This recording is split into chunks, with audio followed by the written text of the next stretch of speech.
Hey, hey, hey. We are live. Thank you for joining us on another episode of The Color of Truth. We're here to give you some melanated and candid conversations. So, before we get into our topic for today, um, let me say hello to my lovely co host. How are you today, ladies? I am doing fantastic. How are you, Roxy and Anissa? I'm doing well.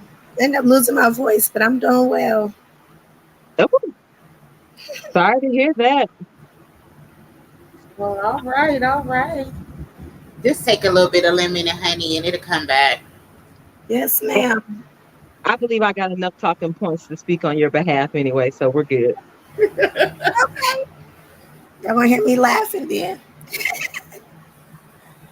Good, good. I'm glad everybody is well and doing well. We headed on into the weekend. Um, we're getting ready to gear up for a very, very candid conversation about disparities.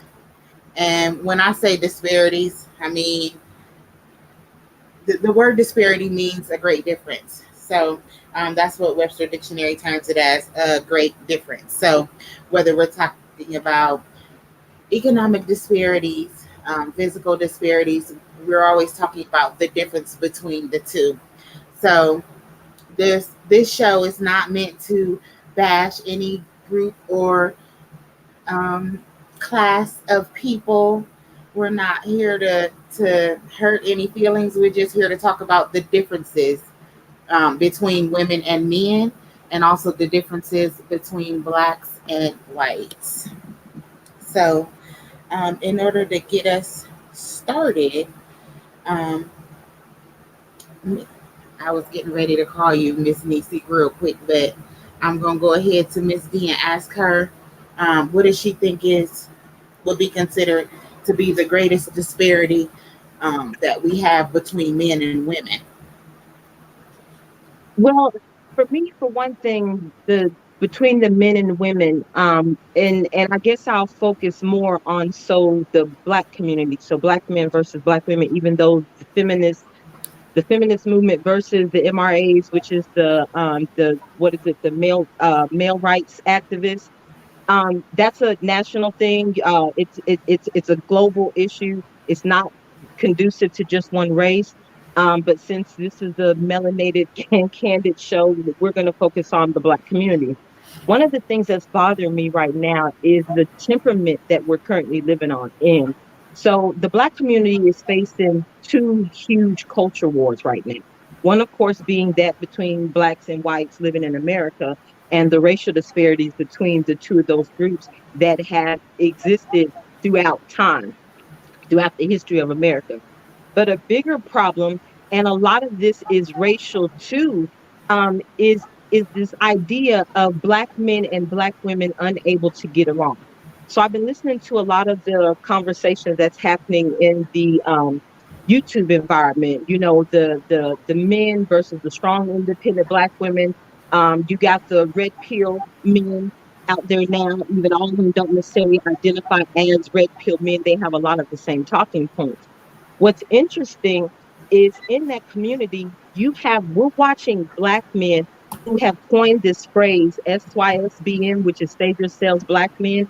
And it's basically those black men who have decided that they're tired of black women and dealing with, or Western black women, I should say, and dealing with all of the, I guess, negative connotation that's around them. So they've decided to go invest or marry into or date other races. At the same time, you're also seeing a lot of black women who are divesting from black men. They have decided they don't want to date black men. They don't want to deal with the what they call scrubs, or they just don't want to deal with that anymore. So they're starting to date and marry outside of their race. It even went so far that I heard one woman that was actually pushing the idea of aborting all black babies. I mean, this is like a real topic that's going on. What's bothering me is I understand why everybody is in the current situation that they're in. I understand why men feel the way they feel. I understand why women feel the way they feel. What I don't understand is how did we get to a point where we decided to commit a soft genocide against our own people. Because if black men collectively decide to start dating outside of their race, and black women collectively start to date outside of their race and abort black babies, at what point in time does the black race cease to exist in America? So have we gotten to a point that we allow the propaganda to make us America's number one enemy or public enemy number one, to the point that we're public enemy number one even to our own people?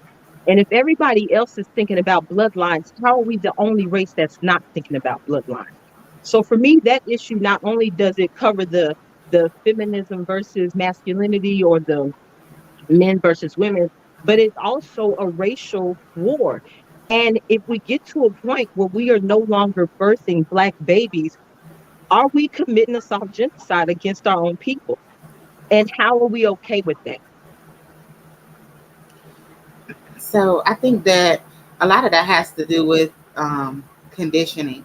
So we've always been conditioned for since slavery time to um, be inferior, and to worry about the things that we had because we didn't have anything. So even though I'm not saying that that's an excuse, and we shouldn't use those types of things for excuses, because at some point you have to take accountability for yourself and your own actions. Some of us don't even know that that is a thing. Like, we don't know that that's what we're actually out here doing, or that it's even posing a problem. A lot of us aren't even woke to the point that we can recognize that there is an issue of disparity, or that there is a problem. I know plenty of people that are content um, with working at Burger King, or or dating inside or outside of their race, and it's not a problem at all. They don't think twice. I don't think that there's anything personally wrong with dating people of other races. I've dated people of all sorts of cultures. Um, I just feel like we don't take into account our own worth. I agree with that. So to your comment about, having anything, that was another thing. Is it possible that if you think about it, so the Gen X population, a lot of us were the first time college graduates, first time, a lot of things, first time generation of not actually raising children in poverty. A lot of us happen to be a little bit more well off than our baby boomer parents were financially. We have a lot more financial stability. We got all the degrees. We went out to be lawyers, doctors. A lot of us lived up to that Bill Cosby lifestyle, right? Is it possible that we've gotten to a point where the Black community, the Gen Xers of the Black community, are experiencing what I wouldn't necessarily call it financial freedom, because we're not quite there yet, but financial flexibility. And we've never known what it is to have generational wealth? Is that why it's so easy to not understand what it means for all the productive black men in our environment?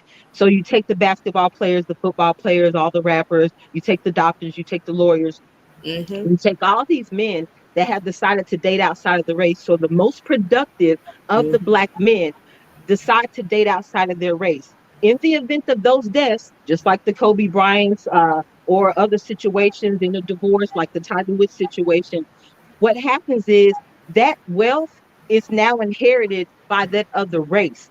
And guess what? That wealth is not coming back to the black community.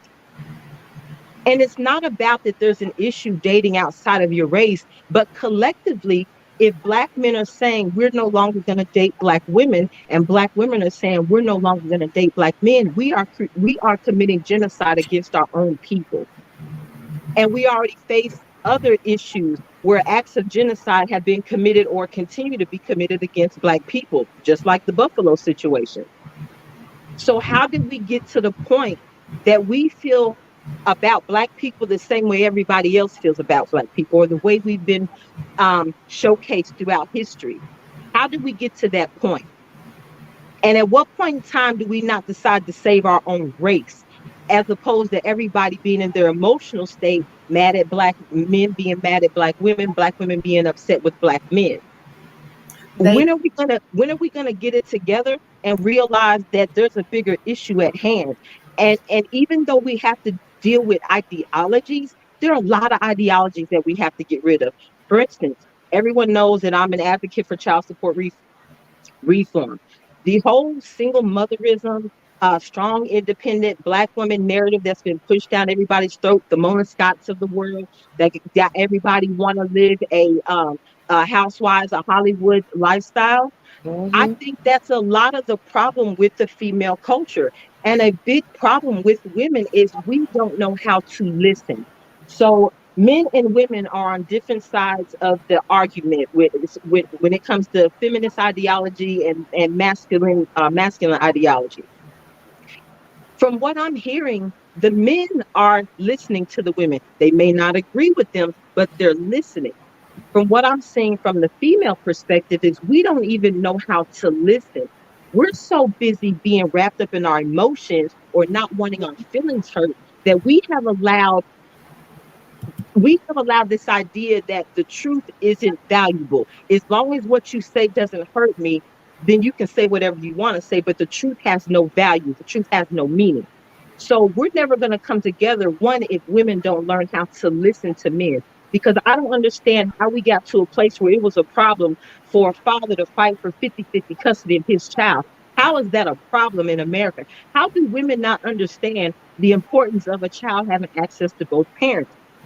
If we're talking about the species that's in the best interest of the child, how are we not listening to men wanting 50-50 custody of their children? How are we not listening to men who want to take part in what their children grow up to be? Well, our culture has never been 50-50. When we talk about men and women, it's never been 50-50 on anything at all. We were having that conversation before, talking about, and correct me if I'm wrong on the quoting of this, but I know that it was something like men always want, they're always trying to fight for equality, but women are trying to fight for, what was it? They claim equality, but that's not what they want. They want special privileges. Special privileges. That's what it was. So um, it's never been equal when it comes to wages and income. Women have always worked, and we make less money than men per hour. Um, we're considered to be the um, the less dominant the less dominant race, so to speak, when it comes to male versus female. But I think that a lot of that has gotten out of control. I do believe that it's true. Um, I do believe that men have more, greater responsibility than women do. So with greater responsibility, there comes more work. So I don't think that it's unfair or unequal to say that a man works harder or does more. They should, as a result of everything that we've been taught. But women But have taken it. okay, so let's talk about the pay at work. Now, equal work, equal pay, I get that. Even if you're talking about just entitled alone, I understand that argument. I really do. But if we're going to talk about equality, then let's talk about what equal work actually looks like. So you take the average workplace. In most situations, men are performing more work at a higher rate than women are. Women take off 3 times more than men take off at work. So you're at work less often. So even if you're performing the same exact task as him, you're not doing it as frequently as him because women take off 3 times more than men take off from work.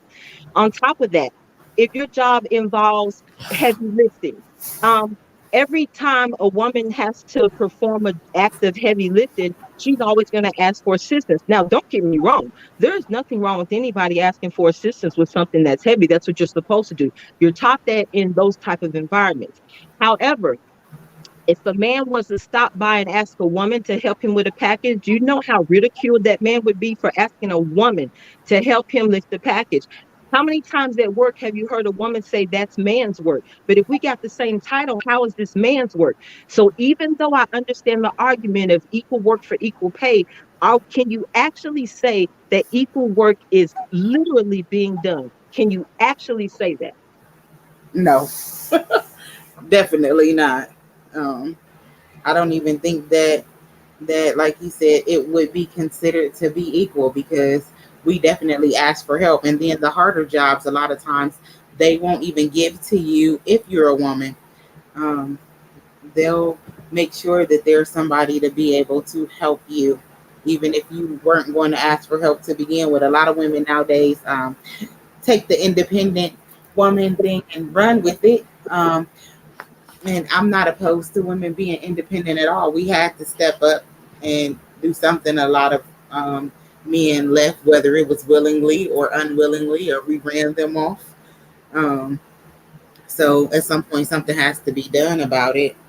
But I do think that we, as women and as men, need to know our roles in society. Mm. But see, women don't want to abide by roles. That's another thing. Women want traditional men. They want their men to have traditional values, be the provider, be the protector, but they don't want to have a traditional role. And in order for you to have a traditional man, that traditional man has traditional values, meaning he wants a traditional wife.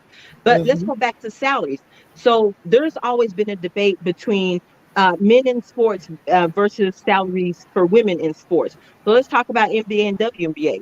Everybody argue that, and of course, you know the situation with Brittany Griner over there being detained. Everyone's acting like if she was the LeBron James of the world or the Michael Jordan of the world, we'd be rushing over to her aid, and that's Mm-hmm. not necessarily true. But let's talk about those salaries. So people complain that WNBA players don't make as much as the NBA players. But the NBA players' annual revenue is about $7.5 billion. The WNBA generates $60 million. So if you want to complain about the salary of those two individuals, then you blame it on the ticket purchasers. You blame it on the people that are purchasing the products, because the reason why those salaries are allocated the way they are is because of the revenue that's generated. So the American people don't support women in sports the way they support men in sports. The American people, when they want to go to a basketball game, traditionally want to go see men play. But those same individuals that are in the stands buying the ticket to the NBA, but not to the WNBA, want to be complaining about what women are being paid in sports.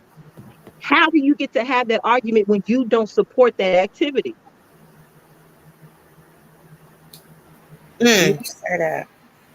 Well, even when it comes to equality in pay as an entrepreneur, I've been told that women always have less access to be able to get credit and be able to have access to funding and resources.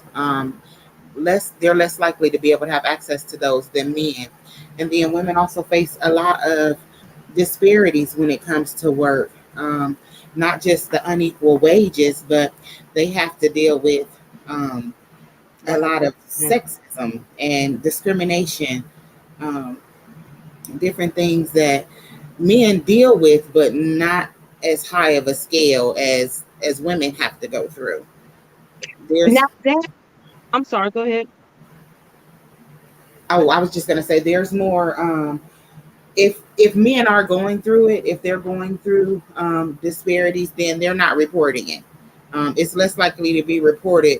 Sexual harassment in the workplace and aggression in the workplace is less likely to be reported by a man than it is by a woman. Right. And I agree with that. I do agree that women are victims of sexual assault or discrimination in the workplace more often than men. The only problem I have with that data set are the women who benefit from those exchanges and the women who use those exchanges to further their career. Because at the moment you allow your boss, you entertain the boss who's coming on to you because you know a promotion is at the end of that. The minute you take that promotion, knowing that this man was making sexual passes at you and you went along with it, that whether it was go along to get along or whatever the case may be, the minute you benefited from that transaction, I just don't feel like you can no longer claim to be the victim of assault because you benefited from that. That's no different from being paid. That's an exchange of goods for services. As messed up as that sounds, that's exactly what it is. Because true assault victims don't want to benefit from their assailant. That's true. What So about if the? you go ahead. Oh no, go ahead. Dee. No, I was just gonna say if you benefit from that exchange, I don't think you can cry the victim that a lot of women are crying in those situations. But yes, I do agree that women do experience that at higher rates than men do. But a lot of it is you go back to the stories that 20 years ago he sexually assaulted me. Just no different from the what you call it story. What's his name? New York governor. Now, don't get me wrong. I believe he was doing a lot of inappropriate touching. But one of the girl's stories, how she was talking about how she was going over his house late at night. I'm sorry. I've never had a desire to go to a man's house late at night that I wasn't intimate with. We don't have any dealings after the sun goes down. Mm-hmm. Not in your private home. We can have a business meeting, but it's going to be in a public setting. I'm Mm-hmm. not going to be in your private home when the sun goes down. This is not a business. This is not what I call a business setting. And she knew that. She knew that. That's why she knew that. Like the fact that you went over this man's house at night is suspect and questionable. But that was suspect and questionable in a lot of different situations too, especially when women want to claim victim of being, um, you know, drugged or not knowing that they were coming over to be seduced or whatever, what have you. If you're going over anybody's house after hours, it's not to be working on schoolwork. Right. So It's not. yeah, No, it's not going to be reading a book. You're going for some extra. yeah, so while the situations do exist, a lot of the victimhood mentality is what the female population needs to address and deal with. We have got to stop claiming victim for the sake of being women and victims. How did we became the strong, independent people just to turn around and cry victim at every situation? At what point in time does constant victimhood equate to strong and independent?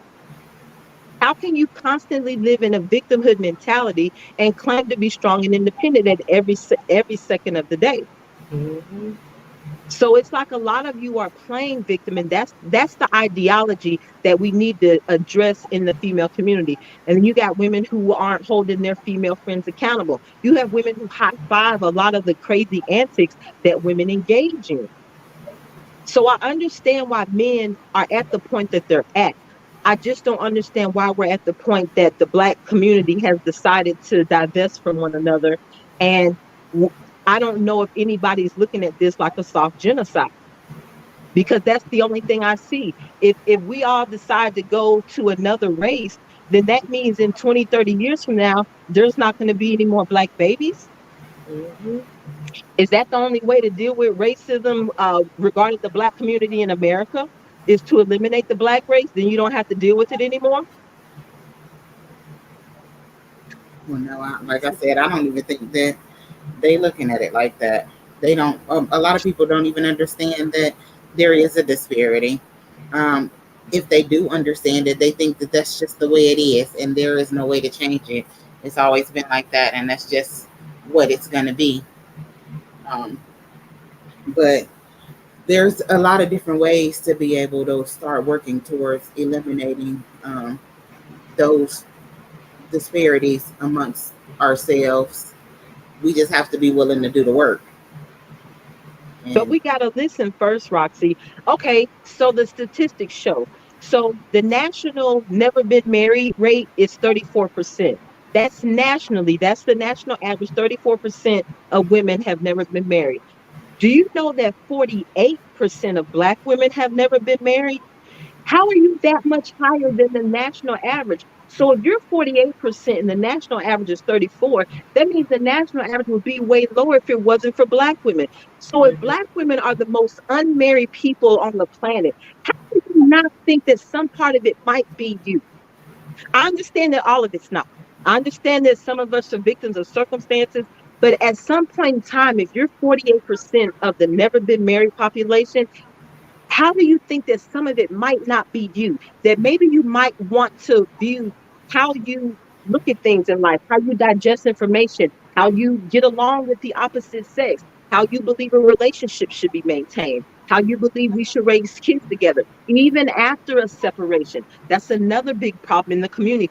We have got to figure out how to raise kids even when we're not living in the same homes together, because the only victims in that situation are It's the the children. babies. It's the babies. But everybody's always worried about what the adults are going through. Who cares what you two adults are going through? The children are the ultimate victims. But we're so busy being mad at each other as adult black men and black women that we're allowing our children to suffer. And that's more so a woman's issue than it is a man's issue. Women are alienating their children's fathers. Women are gladly putting their going to family court every weekend. You want to be in the street every time a black man is killed at the hands of the police. You want to be in the street talking about save our black boys. We all got to stick together. But you run down to that same system and put another black man in the same system that you're complaining about. So you criminalize one black man while you're raising a statistic who likely will grow up to be another criminal. Yeah. But see, even before we get to that point, we need to do better about who we're choosing to be partners with. Um, and the solution is not just to go and find somebody who is of a different race than us because we think, oh, this person is more likely to do better because their culture makes more money or their culture is naturally wealthy. We need to work on being within our own culture and building wealth together the right way with the right people and stop being selfish because a lot of that is selfishness on our behalf. We want what we want and we don't care about what the next person wants. So when you get with somebody, it's usually all about you. And when that doesn't work out, then you end up breaking up. But as a result, after the fact, you've already had these kids, and now the kids are involved in a bad situation that didn't even have to be to begin with if we weren't selfish in the beginning and we were more real with ourselves. Right? I agree with that. Now, but that's a problem I have with men though. So with when men are choosing to date outside of their race, the problem that I have with that is a lot of these men are choosing to do so because according to them, women in the Dominican Republic, things like that, they happen to be more submissive. So one of the big problems with Western women is we're strong and independent, so you leave little room for submission. So these men that are running over there to these other cultures, other countries for a more submissive wife, my thing is this: while yes, they may seem submissive on the surface, and they may actually be submissive. Hmm. If these individuals are the type of individuals that are looking for a green card, that are looking for an American visa, why would you not think they will play submissive? Now, I'm not saying all of them are, but I'm a military brat. So I know what it means when you see women of other cultures marry those military men and coming back to America and bring it. And then once they get married, once they get their green cards, once they get their visas, once they're naturalized citizens, all of a sudden they're bringing their entire family over here. Now, while I'm not knocking that at all, the point is for those men to be claiming the reason why they're doing that is because those women are more submissive. Of course, they're going to play submissive if that's their agenda. So Hmm. don't be fooled by the more submissive on this side. They may have an agenda. And most do. That's why some of them end up getting divorces. Most of them do. But the thing is, though, what what what is that agenda doing for us at the end of the day? Like, how is that helping us to be able to grow? How are we benefiting in any way, culturally, mentally, physically? How is how is it creating change in our community?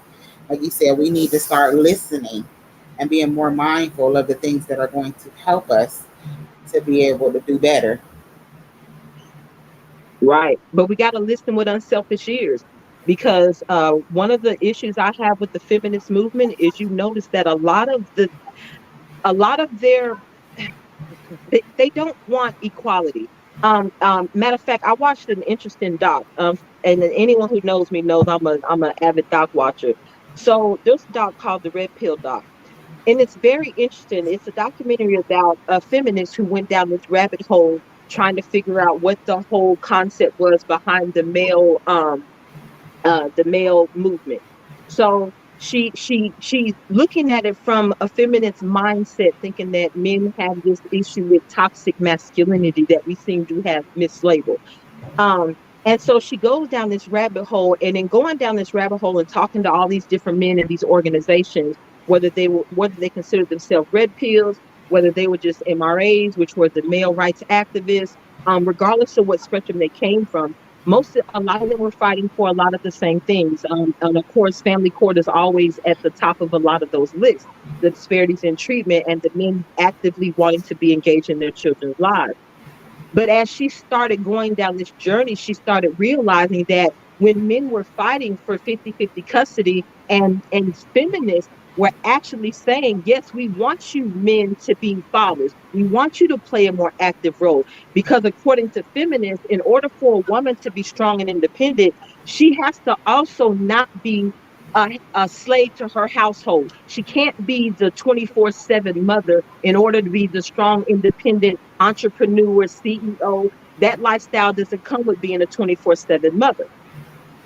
So then they realized, as men started trying to push these bills through for equal parenting time, the feminist organization was pushing all of those agendas down. They weren't with it. So you claim to be fighting for the same things that men are fighting for, but when it comes time to pass a bill, you all of a sudden want to strike everything down. So it seems like you give more leeway to the alphabet community than you actually do men. And like I said, I can understand why men feel the way they feel when you have this discord between men and women, because there are a lot of injustices. Like I said, women don't want to be treated equally than men, because if that was the case, women wouldn't have any problem being required by law to sign up for the draft. As a matter of fact, Kamala Harris, if you're listening to this, when you ask the question, what law exists that governs a man's body? The draft, because that means that drafted man could sign up for the war and be killed in war. So he has officially signed his life over to the United States of America. So don't act like just because we want to talk about overturning Roe v. Wade that there aren't any laws against men's bodies as well. But if we were actually chasing equality, women would not have a problem with signing up, being required by law to sign up for the draft at the age of 18. Men are required, women aren't. If a woman commits the same crime that a man commits, she's going to serve probably a tenth of the time that that man would get if found guilty of the same crime. So women do not want equality. They want special privileges, and they've got to get out of their selfish mindsets and actually listen to not just what's best for them, but what's best for their community, what's best for their children, and what's best for us as a people. And that's what they're not understanding. They're only thinking about them. That's real. That is real. Some instances I do agree with some of the feministic ways, because when it comes to like what we were talking about earlier with the workplace issues, and um, the reproductive rights, um, mm, that's a touchy situation for me. But being a survivor of domestic violence, I definitely understand the whole domestic violence situation. And generally, men are abused too, but like I said, men are more silent when it comes to matters of the heart and mistreatment than women are. It's not something that's typically talked about, and if it is talked about, most men are criticized, or they're not believed for things like that. So um, it's a challenging situation, like you said. The For us to want equality, there are some things that'll just never be equal. Um, there are some things that we shouldn't even want to be equal as women. Um, Exactly. Right. You weren't even created to be equal to him. He wasn't created to be equal to you. But I Exactly. do want to touch on two of your points. So, one, reproductive rights. I have said this a million times. If they overturn Roe v. Wade, for all you women, that's what equality looks like. And you may not understand that concept, but the 1973 decision was predicated on gender neutral ideology, a lot of it based on the 14th Amendment, which is the right to life, liberty, and the pursuit of happiness. And individual people have the right to determine what kind of contraceptive they use, and when they become a parent. So abortion being legal means a woman gets to decide when she becomes a parent, regardless of the act she committed, regardless of the entanglement she got involved in last night, regardless of the too good a time she had at the club, regardless of whatever situation that resulted in the pregnancy. Women at any stage can determine when they become a parent. That right is not exercised by men. If a woman decides unilaterally that she wants to bring that baby to term, she can go down to family court and or child support office and put this man on child support and force him into financial responsibility. So you're forcing him into parenthood, but nobody can force you into parenthood. So if they, while I'm not for the overturning of Roe v. Wade, let me be clear, I am not for the overturning of Roe v. Wade, but it needs to be made gender neutral, like the decision was predicated on, because women have had the right since 1973 to determine when they become parents. And as evil as it sounds about men being able to walk away, mothers walk away all the time, even after birth. A woman can decide when her baby is 10 months old that, you know what, this is just not what I want to do, and drop the baby off at a safe haven and nobody bats an eye. The world calls that woman brave. So if a woman can drop the 10-month-old baby off at a safe haven and nobody bats an eye, then dad ought to be able to walk away whenever he wants to too. So don't overturn Roe v. Wade, make it gender neutral, because that's what equality looks like. But your other point about men being silent, now that I agree with. There was another interesting doc I watched. It's called The Mask You Live In, and it was basically the story of what toxic masculinity is today and how we got to this point. And at first, it was kind of hard for me to get into because it started off, it sounded like a lot of propaganda as to we're just going to point fingers at toxic masculinity, but they did a really good job in pointing out what is toxic about it and how we got to this point. And what's funny about it is everyone's complaining about toxic masculinity now, but we have bred toxic masculinity into our boys. Our Mm-hmm. boys have always been taught to be tough, don't cry. You know, they're called punks if they're soft. We call them the S word, the F word. We've always over um, pumped up our boys. We grow them up, and we don't want them to be in touch with their emotions. And then you have adult women that are dating adult men that complain that he doesn't know how to have an emotional conversation. Well, it hasn't been bred in him. We have spent an entire lifetime teaching our boys to don't cry, be tough, it's okay. And don't get me wrong, I understand that concept. The men are supposed to be tough. I mean, they're supposed to be providers and protectors. Can Okay. you be a protector if you're not, if you haven't gone through some things, if you don't have tough skin?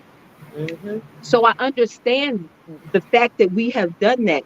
But what we did was we mentally basically put all men in the same boat. So when we push this whole men have to be tough agenda, the men who didn't grow up to be tough, the ones who what we call the nerds now, what we call the S word, the F word, the punks of the world, we basically categorized them, we ostracized them, we made fun of them, we picked at them, we bullied them. That's what America did to those men.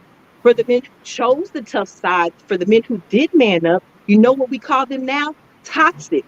So, regardless of the side of the coin that the man ended up on, we have turned that man into basically a vision of scum in America, whether he chose the soft side or whether he chose the tough side. We Mm-hmm. have ostracized both of those men, but we created those men.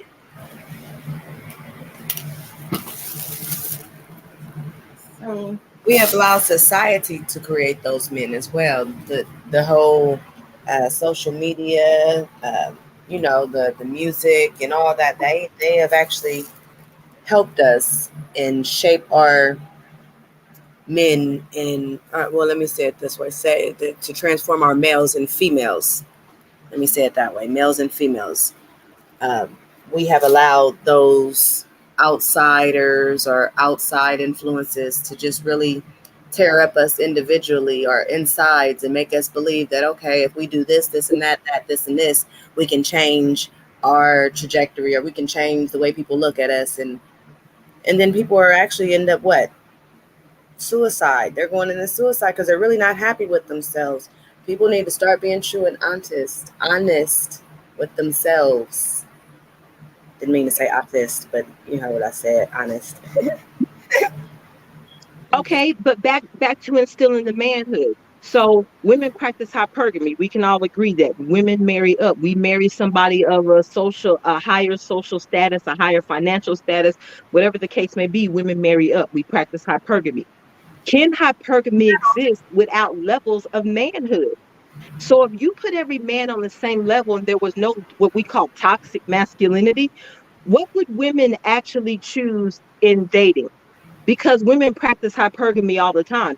When you have 8 women pregnant by the same man, we're all chasing the same man. So if we're practicing They are chasing hypergamy, the how same can man. There's other people that ain't chasing the same man. we're chasing the same idea of a man. That We're all means chasing the tall guy, the guy with 6 figures, the guy with the 6 pack. Maybe not everybody, but the vast majority is pretty much chasing the same man. I, I don't care if she's 5'2" or 6'1". Every woman is chasing a man that's 6 foot or taller. I feel sorry for you women. That's why you all, a lot of y'all gonna be lonely and by yourself. Right. You're But so that's busy what I'm searching for the saying. same guy. In order for women to choose based on hypergamy, how can masculinity or levels of masculinity not exist? Oh, it has So to. we create it, we applaud it, we use it in dating and mating, but yet and still we shun it. Just like a woman. How many times have you seen a woman get excited when she sees her man beat up somebody else? It's this sudden rush of all of a sudden she's turned on, she's excited, her adrenaline is pumping. So we applaud masculinity in some cases, but then you shun it when it's directed at you. That's so mean.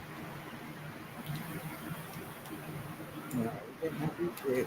So it So should. either you like it or you don't. I don't. That's so mean. All I'm saying is, it depends on what the reason was for beating up the other man, but don't direct it over here. 'Cause So childish. that, But that's what I'm saying. But Roxy, if you have a problem with toxic masculinity, you should have a problem with your man getting into physical altercations with anybody. If you have a problem with toxic masculinity, I you mean, can't cry, you can't cheer him beating up somebody over here, then at the same time want to cry toxic masculinity over here. Either you don't like toxic masculinity or you okay with it. I'm not talking I'm about people defending themselves. oh The- yeah, no, that's what I was getting ready to say. So I'm not saying that I'm for the toxic anything in a relationship. Um, I done did that for a very very long time, and no, I am not interested at all. Um, I'm for self defense and viable reasons. So if you got into it with this guy and it was reasonable and he punched you and you put him to sleep, then yeah, I'm gonna go start the car and we getting up out of here. But okay, okay, so let's talk about defending yourself. Okay, so you take the guy who's defending himself and that's the situation. So okay, that might be a different story. So what about the guy whose wife or girlfriend decides she wants to slap him, punch him, kick him, and he decides to defend himself? It's toxic masculinity when he defended himself against another man. Why is it not why is it toxic when he's defending himself against you? Because self-defense is self-defense. We were raised to defend ourselves against threats, not female threats or male threats, not black threats or white threats, not What? human threats or other species threats. We were just taught to defend ourselves against threats. So why is it that when he's defending himself against another man, it's not toxic, but when he's defending himself against you, all of a sudden it's toxic? so most people, I don't. I think that most people were taught that men are stronger than women, and men shouldn't have to put their hands on a woman in order to be able to defend themselves or get a woman to stop. I think it's toxic on her behalf to be putting her hands on her man to begin with. She was wrong. Now, Agreed. if he knock her down in the process of him getting up and getting up out of there, I'm not, opposed to that. But what I am opposed to is if she come out with teeth missing and black eyes and broken bones, because he ain't have to do all of that. But She's a, what if and, He should have just knocked her down and kept it pushing, or as my mother used to say, gave her the shaken baby syndrome. And Yo, But hold on, you got men being arrested for that. Just the idea that he grabbed her hard and enough to shake chicken. her. Yo, There's a possibility that he left fingerprints, finger on that. indentions on her arms. You got men being locked up for that. So at what that's true. point is it not toxic when he's defending himself against a man, but it's toxic when he's defending himself against you? Because I don't believe you should put your hands on nobody. I Well, agree. A man should not initially hit a woman. But if a woman is hitting you, I don't see anything wrong with anybody defending themselves against any threat in whatever form that threat comes in, because you never know how far a threat may go. You never know when somebody may decide to take it one step further. You never know when there may be another incident at the end of that threat where it's no longer her just punching or slapping or kicking or spitting on you or calling you out your name. I've heard fights escalate to the point. I got a couple. Oh my God, I used to have a neighbor. A couple used to fight all the time. They were always cussing at each other. She was always throwing things. One day, and he was a guy that wasn't putting his hand on her yet. He was doing a lot of cussing and stuff. One day, she actually pulled out a gun and started yelling, "I'll shoot you! I'll shoot you!" So again, why is it not defending himself against her? Because I think one of the biggest it, problems is we got to the it point is. that It's a women, split. hold on. I think we got to the point that women understood that men were taught not to hit women, and women got so complacent in being able to Mm-hmm. hit a man and him not retaliating that we kept taking Mm-hmm. it further and further and further. Mm-hmm. Maybe, and not that I'm advocating for this, but maybe if a couple of y'all had got knocked out earlier, we wouldn't have got to the further, Mm-hmm. further, and further. Mm-hmm.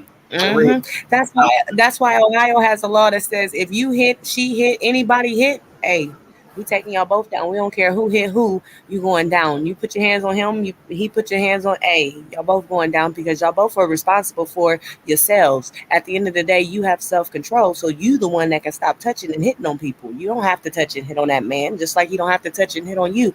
But he do have the right to defend himself. Now, whether he defend himself and take it further, that's something different. And whether she, my thing is in the first place, keep your hands to yourself because I feel I was told the same thing. If you hit pass a lick, just know you better be able to cash that one in, okay? You better be able to duck, swing, and do all that because you can't be hitting nobody and not expect nobody to hit you back. Right. But I agree they both should be taken in. And that's what equality looks like. But women don't want that. Women want to play, Don't be up they here want in to live in Ohio, this then, victimhood. but don't Yeah, play in they want to live Ohio. in this I'm telling you now, victimhood they said while both of fighting. you. But how do you want to live in a victimhood while fighting for equality? You don't want equality. Nope. Because equality means you both get arrested. Equality means he hits you back when you hit him. That's what equality looks like. Because had that been a man hit him, okay, say you have a guy that you got a guy in a situation, another guy runs up on him and hit him. Say the lick don't hurt.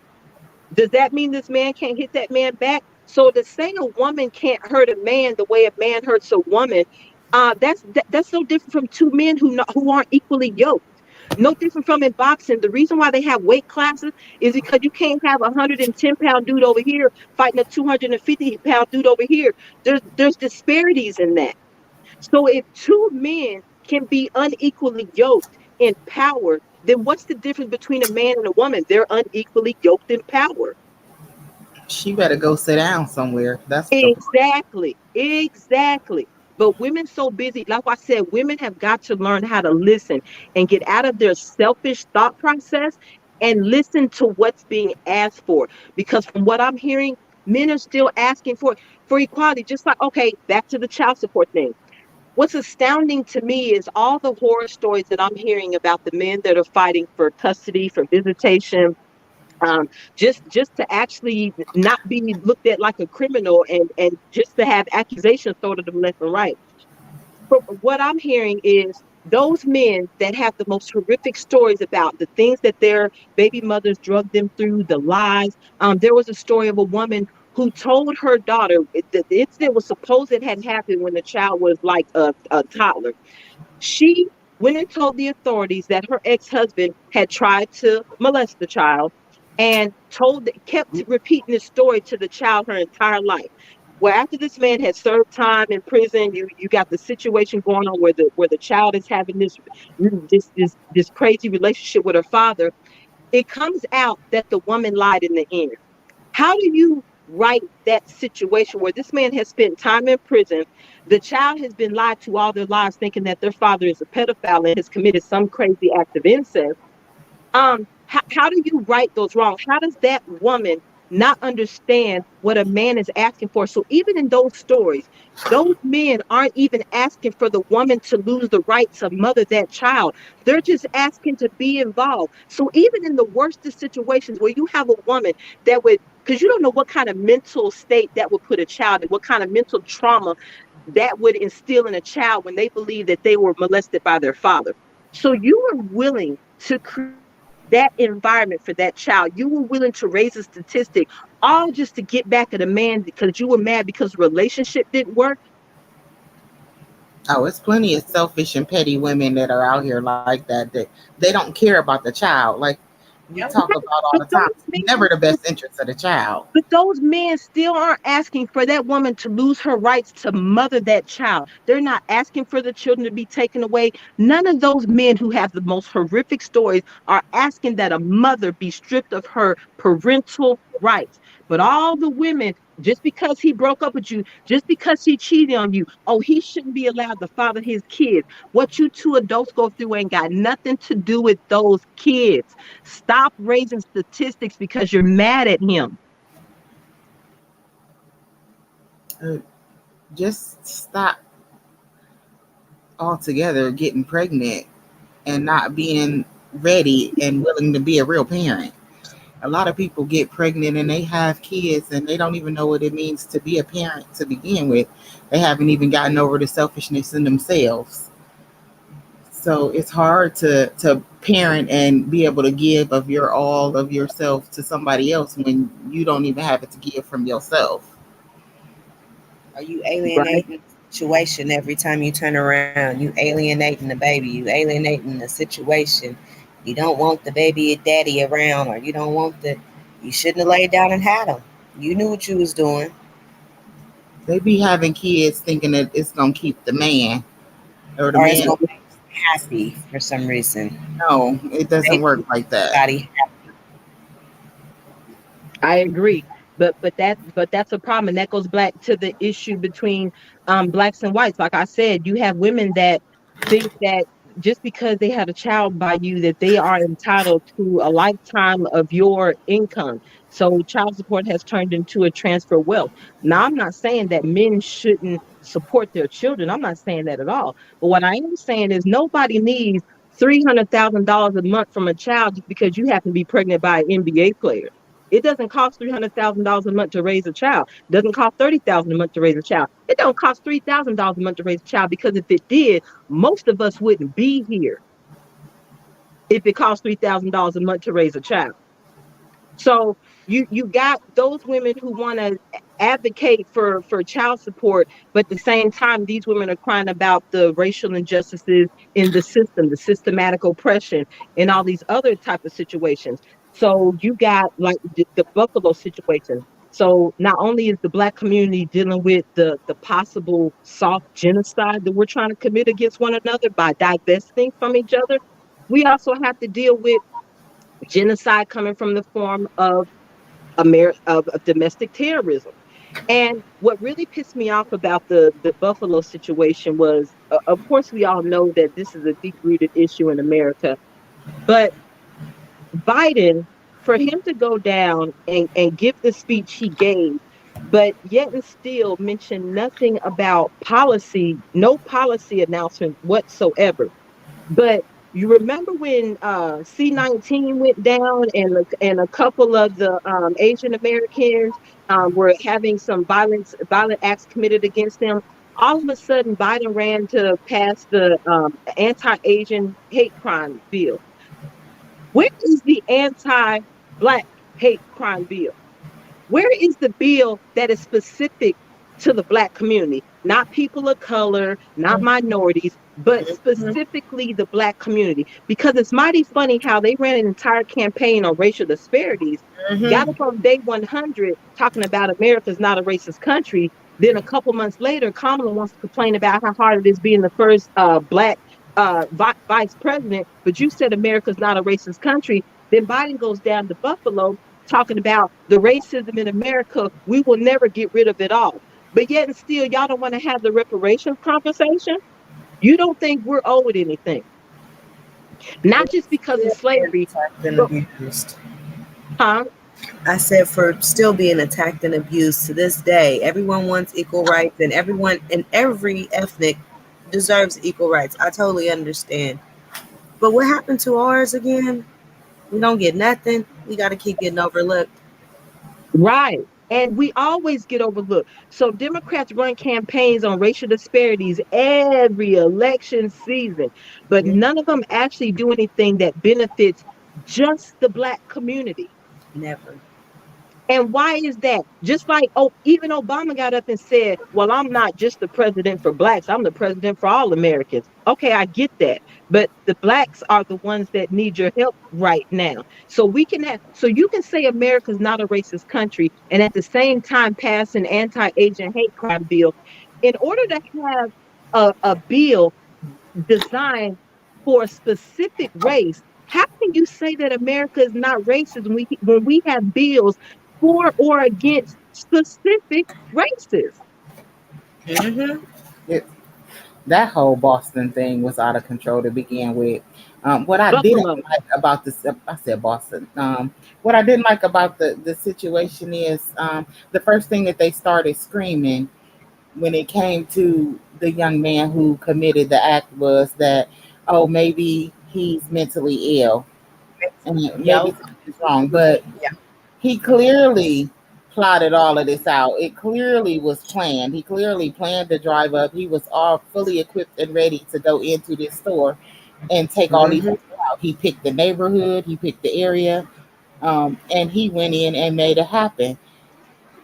He picked. At no time did they say, oh, he's sick, or all of the negativity that comes around when it's someone, when it's a person of color that's committed a crime of that atrocity.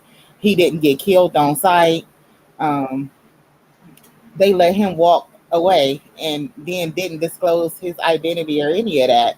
Let him just go right on and get picked up by the police, and stuff like that doesn't happen. So we've always been in a situation where it's unequal when it comes to those situations, because never would they have been making excuses for us and saying that, oh, well, maybe he was just sick and he went into the store and killed 7 white women or 12 white women. No, it would have never happened like that. He'd have died in the store.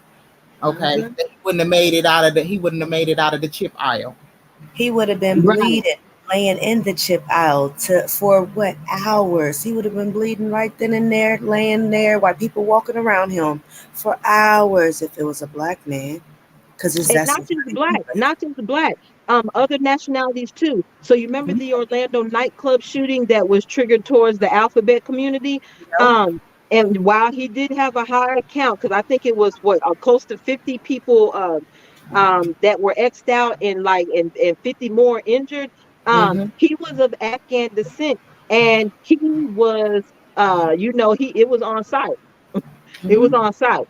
On So, site. but right, but the Buffalo wasn't the first one to get away. You had that. I don't know if y'all heard of this, but Texas had the El Paso Walmart shooter that Mm-hmm. happened in 2019. Mm-hmm. He xed out 22 people, injured another 26. He was taken into custody. Mm-hmm. The Pennsylvania Tree of Life Synagogue. You remember that one? He was apprehended, killed, xed out 11, injured 6. The Dylan Roof who took out those 9 people in the church and Right. injured another. Yep. Take He walked out.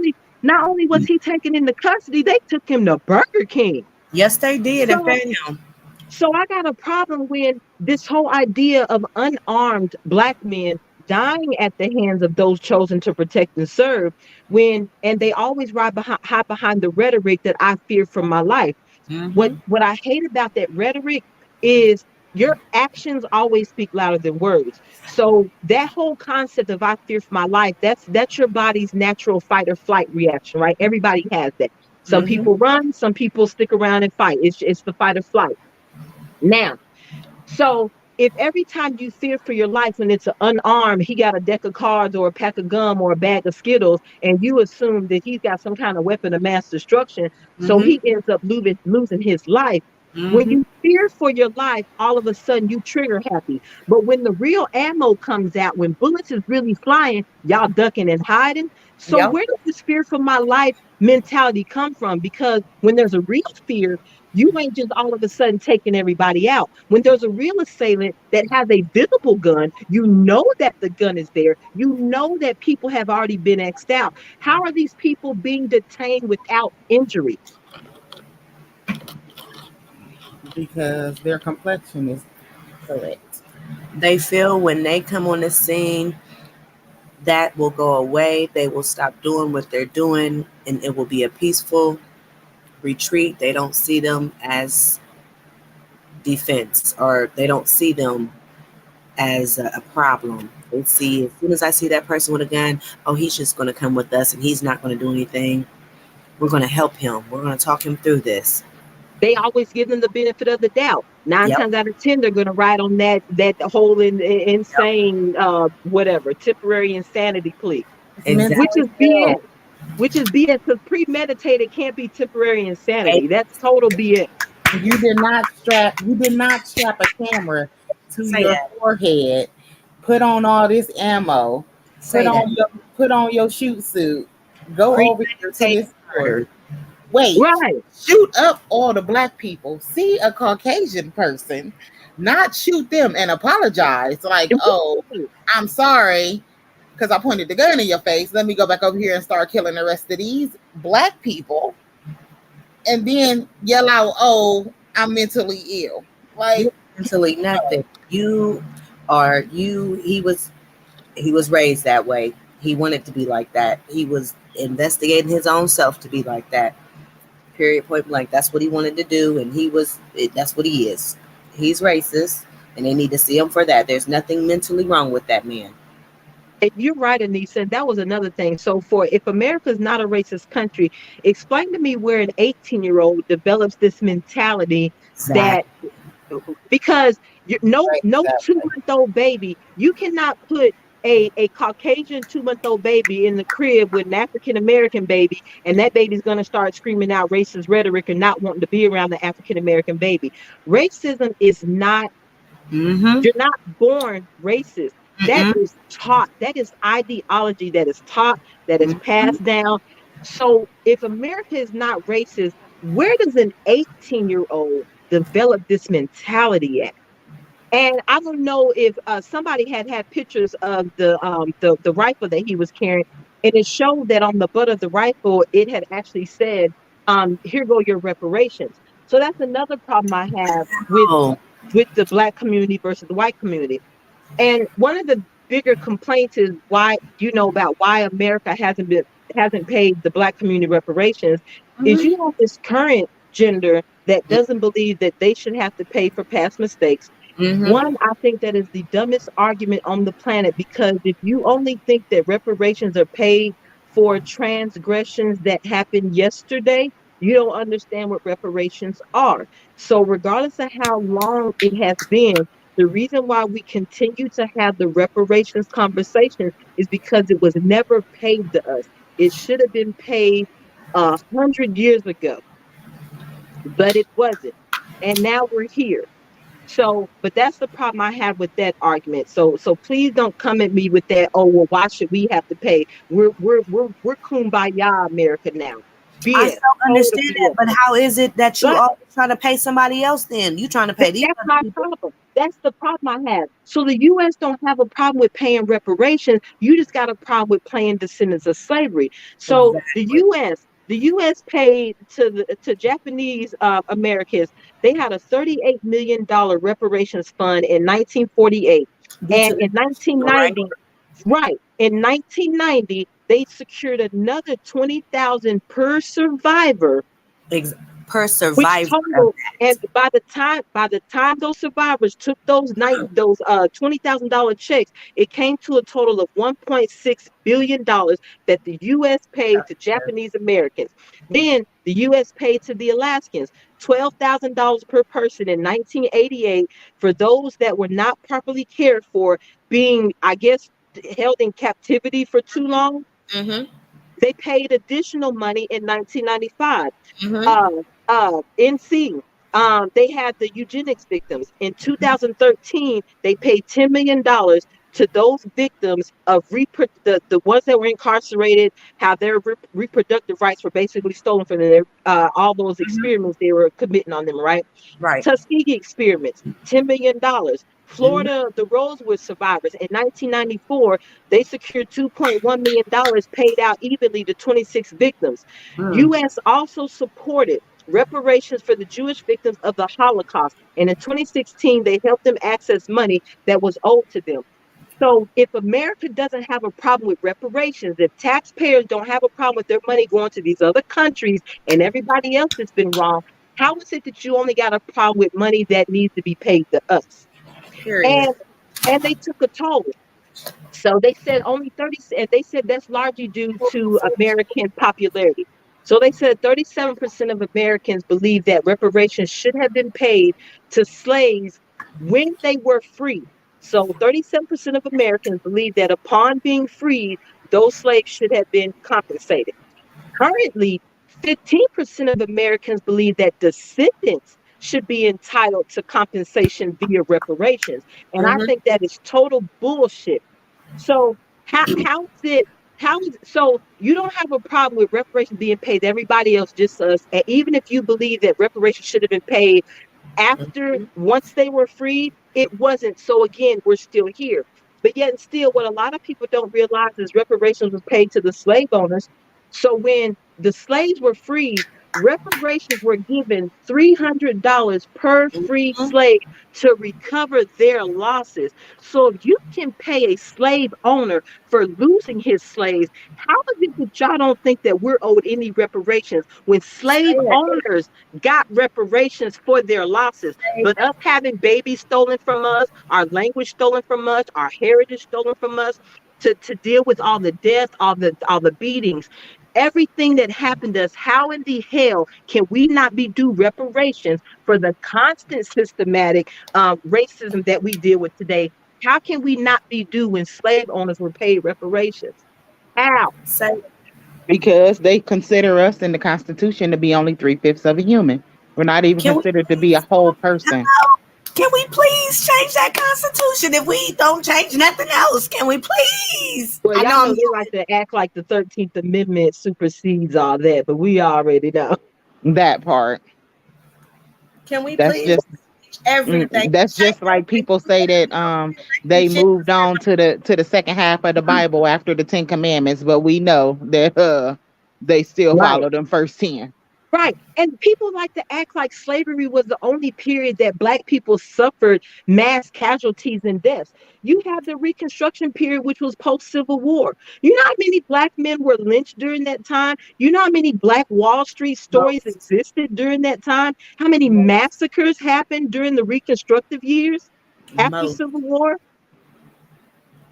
They didn't want us making no money. They wanted to keep us down for real, for real. Like, wait a minute, wait a minute. We're gonna catch you. Even if you in the north, we're gonna try to catch you and take you south, so we can say that you left somebody anyways.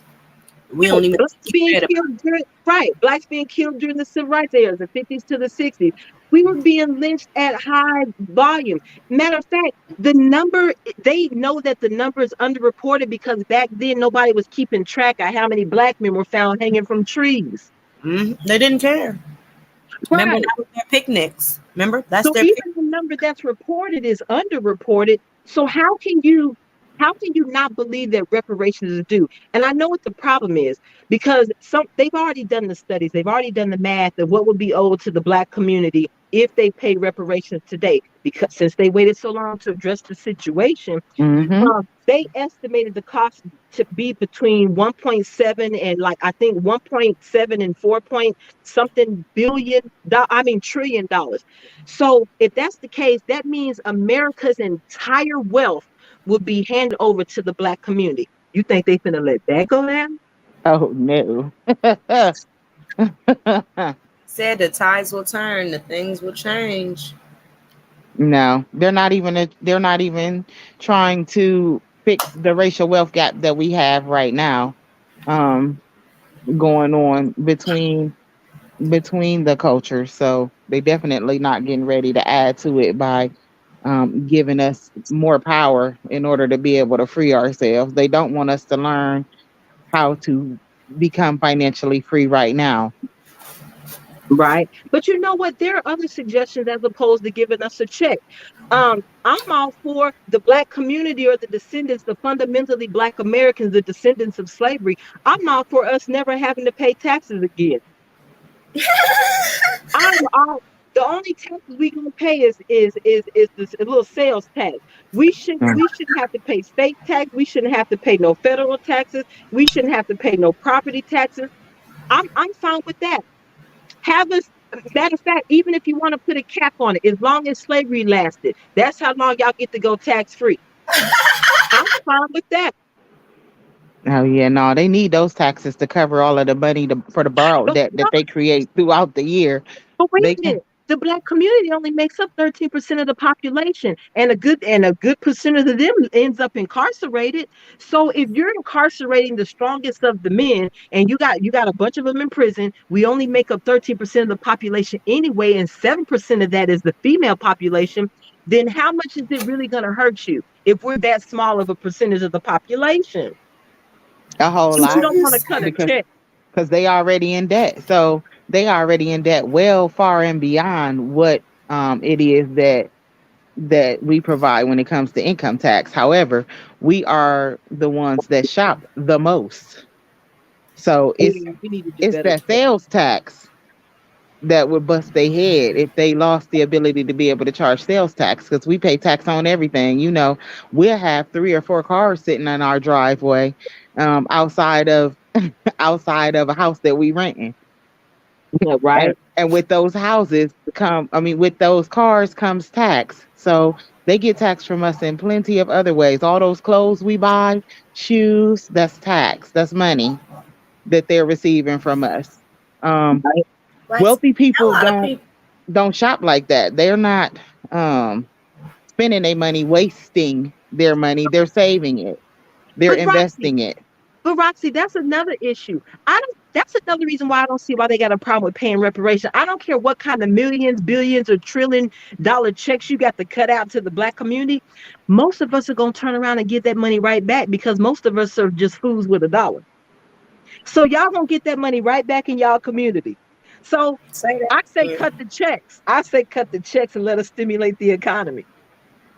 Yeah, they That's all. scared though because they know that um even the with money there comes knowledge too, and they know that we're already out here educating ourselves and trying to do better when it comes to our finances. So a lot of us are starting to invest, a lot of us are starting to save.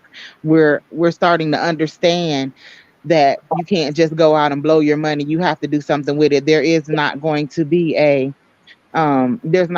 a 401k for us if we're not creating it on our own. There's not going to be any social security benefits or money left over for us. So a lot of us are trying to go out and bridge that gap on our own, and they see that. So they're definitely not trying to put anything into it. They seen what happened the last time we had the ability to be able to free ourselves. We created our own whole system, our own neighborhoods, our own You talking about growth Black Wall area. Street?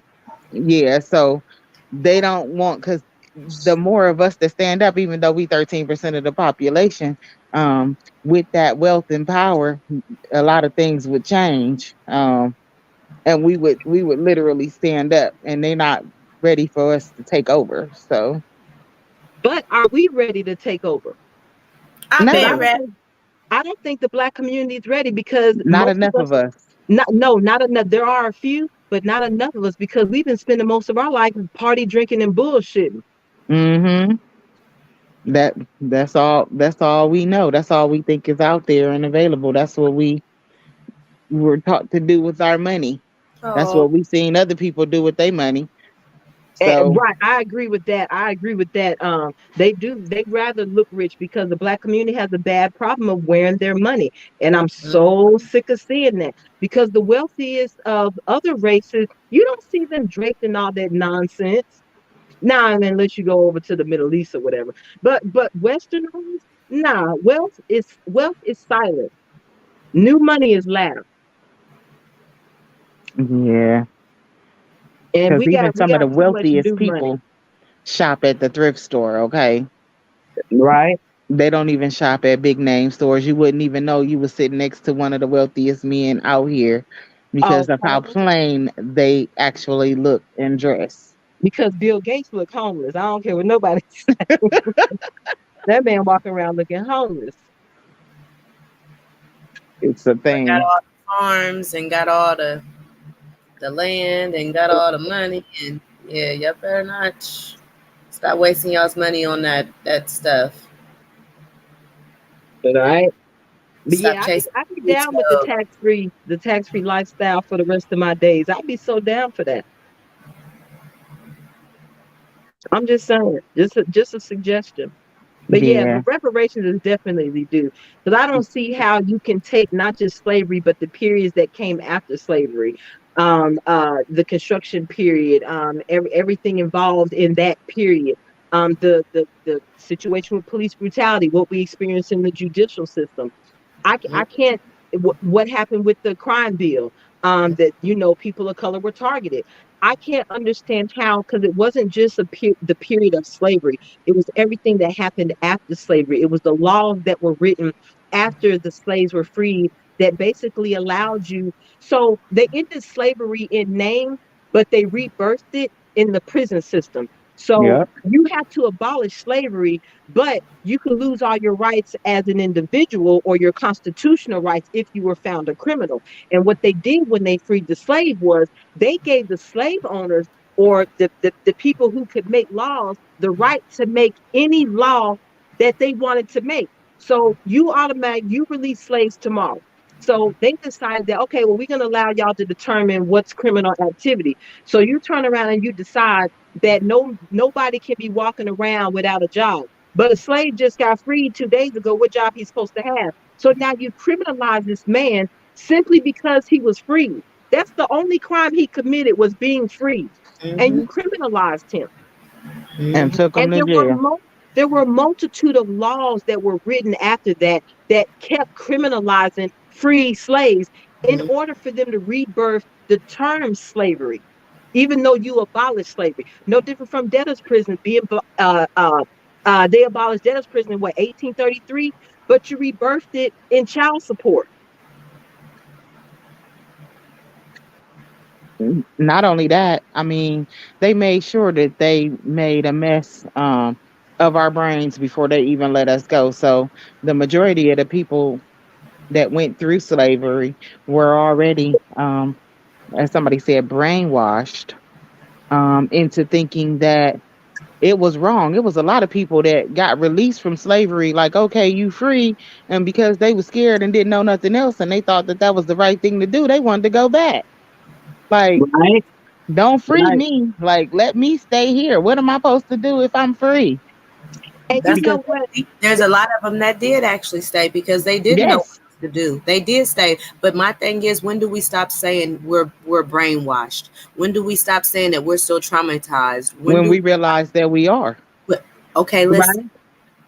We have been living through the same thing over and over. If you do not further educate yourself, you're still going to be a person saying, well, I don't know and I didn't know it. When do we start to educate ourselves? Because we've been screaming about these people that don't like us, but yet we're steady buying their clothing. We're steady buying their brands. talk crap about us 24/7, saying how they didn't make this for us. We didn't make this purse for you. We didn't make these clothes for you. We made these clothes for these type of people and this type of person and this. People buying shoes that you can't even spell.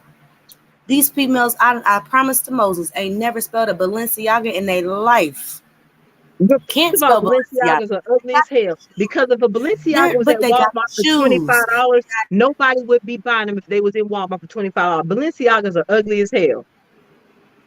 I don't even know what that is. Girl, nothing but a But space booty. Balenciagas is a type of shoes. They look like Balenciaga space shoes booty. look just like the Adidas shoes. They look just like Adidas shoes. They look just like Nautica shoes with no strings. That's all it is shoes that ain't got no dang on strings. It's just a strap. Pretty much you just slide your foot in and got the straps going around it. Nautica Um, got those shoes. Adidas got those shoes. Nike's got those shoes. Everybody got those same type of shoes. And the only reason why you spent so much money on those type of shoes is because it was called Balenciaga. But yet you can't even spell Balenciaga. But you was willing to pay $400 or $500 for some Balenciaga shoes that's colored. I'm sad because I Why? swear, y'all, I thought that But that was yet a you behind car. in your I'm over here. I am over you here behind like, in your rent. uh, You behind in your bills. But you know what? I You're agree not with you on taking that care of things that mentality. need to be taken care I agree with you on that, Anissa. We can't keep hiding behind.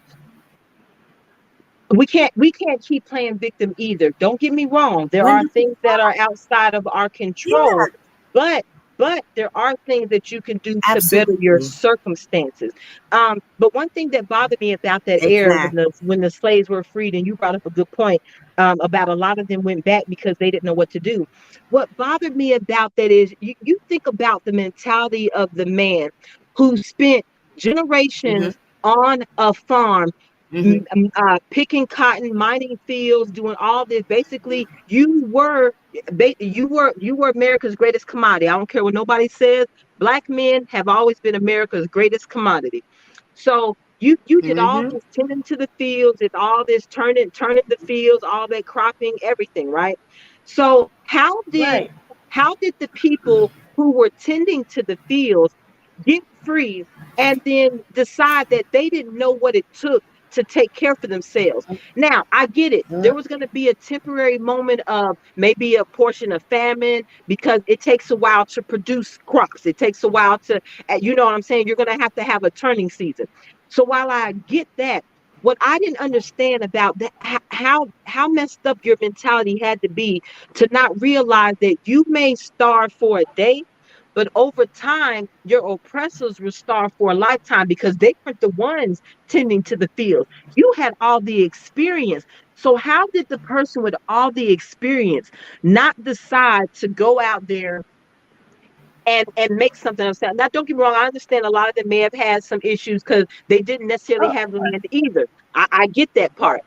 But it was the mentality of those men mm-hmm. that decided that it was better to go back and remain oppressed than to figure out how to remain free. Freedom wasn't And free to them though. They didn't know That's what that true. exactly. looked like. To That's them, true. that was That's the true. oppression. That's And there true. was a lot of them that was also like we was talking about bartering. They were like, okay, well, if I'm free, that means I can stay here and then I work for you and I get some money for working for you. So there was a lot of, slave owners that was like, okay, well, you can work for me now and I'll pay you, but you're not getting as much because guess what? You're still staying in my house. You're still paying, eating my food. So no, you're not getting paid as much, but you are getting something. So there was a lot of people that was getting quarters and, quarters for a whole week versus nothing and saying, okay, that's better than nothing because I'm still got a roof over my head and we got the food and the sloppings from secondhand feeds or whatever. But in order to be in that mental state, does that not prove the wrong or the injustice that we suffered and why we should be paid reparations? Because that's a mentality that's not easily broken. That's a generational curse. Period. Completely. And that's where we are right now, still entrenched in a lot of these curses that were taught Mm-hmm. and passed on. That's the same reason why that little boy ran up in there and thought it was okay to shoot them black people because his parents and his grandparents and the people before them taught him that that was okay. And that's the normal thing to do. You're supposed to hate black people. He don't even know why he didn't like black people in real life. Girl, you know there's a story out here in Texas where a 9-year-old white kid went and knocked on a black family's door trying to deal with whatever issue him and the black daughter was having. Why did he knock on their door with the whip in hand? Now you tell me where a 9-year-old boy learns to go knock on a black person's door with a whip in hand. That's what I'm saying. And Stuff unless that's you live taught. on a He learned farm, from his why in the hell does the average household have a whip in it? Because they still out here. They still uncle. out here The lynching ones us. that they still out here lynching and whipping. They still They out here lynching and whipping. they just passed that law recently that said that lynching was against the law. Like it's been okay. It's been the normal thing to do. Mhm, The mhm, whole Reconstruction era, it was normal to do. mhm. Because It's thousands were hung during the Reconstruction era. Thousands were lynched. It's just sad. I mean, shoot, in Texas, they just did the anti-lynching bill this year and made it Right, mhm. illegal to lynch people Yep. this year. right. Mhm. So if we're still considered second class citizens or three-fifths of a man in that environment, how do we not understand the detriment to our community if you have black men and black women not wanting to date and marry and reproduce with each other? Mhm. How do how do we not realize the genocide that that is? And how do We we do think? realize it. Are we beyond repairing? Are we beyond? Are we at the point that there's no turning back? No, No. I don't think so. I think that education is key, and Yep. we need to start creating environments where we actively spend time with one another and come to learn one another and find out that we're not bad. Even within our own community, we have stereotypes where um, that's the reason why people decide that they're going to go date. Like I've heard a lot of African American men say that, or black men say that they don't date black women because they don't listen. And we know that that's a thing. Some black women don't listen. There's a lot of black women though that will be submissive for a man that they believe is the At least right one. the right one and the leader. Yes. So Yes. we need to start putting ourselves in positions where we can meet other individuals that will allow us to be able to see that those stereotypes are not true. Mhm. All dudes ain't no good cheaters. Mhm. It's a lot of men out here that's real good men that take care of their family, that take care of their kids, and they don't even necessarily want to just Mm. be with somebody of the opposite race. They would But love hold to be with on. a black woman, but But I hate that that stereotype is only directed at men because in Texas alone, there are 128,000 men that are paying child support for a baby that's not theirs. So that number in itself proves that women ain't as faithful as they presume to be either. so Mm. true. So I hate that that's applied just to men. No. Yeah, no. I wouldn't even say that because I think that women cheat just as much as men do. Women just don't get caught as much, and it's not as so with men. Cheating is more of an open thing. They have conversations with their friends about it, and it's something that's kudos dapped up. When they in their own environment. Women that cheat generally they ain't even telling their girlfriends about it because they don't want it to get back in no way, and then they be shamed. Mhm. So they're That's only looking when it comes to some men that they're ashamed of it. They're not ashamed of that man. They telling their girlfriends. for well. They don't tell their girlfriends that they're ashamed of that man. Well. I mean, Well. some people just be trying to be slick all the way around and ain't saying nothing at all. Right. They go to death Okay, to hold that. They on. go to death with Is it. that is that another stereotype created by women? So you got the whole idea about men being promiscuous is high fived and women being promiscuous is shunned on, right?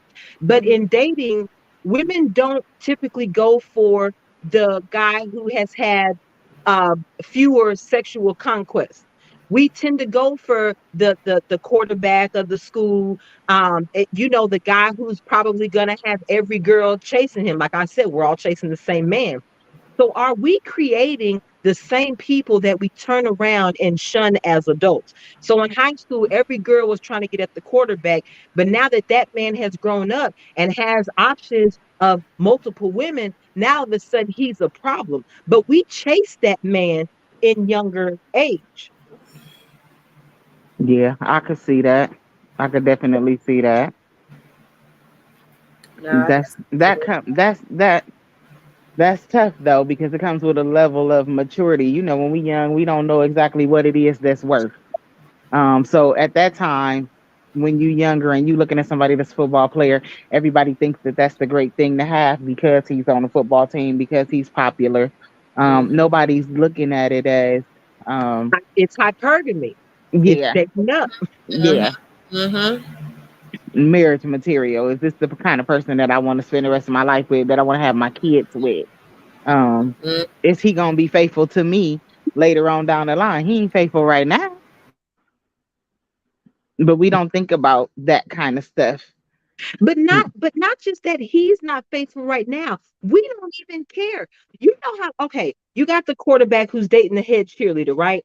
Every Mhm. woman in that school knows he's dating the head cheerleader, but every woman in that school is still going to be throwing herself at him. So women in general don't care. Like I That's said, real. we create those men and then turn around as adults and use what we created against men.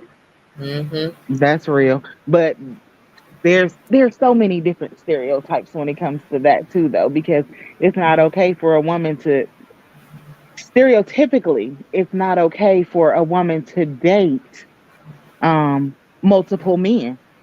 And generally when you're dating you're Seeing what supposed to be you're supposed to you're date most supposed to be as many people as trying possible. to see whether or not this person, whoever it is that you're talking to, is going to be the person that's suitable for you to be a prospective partner with.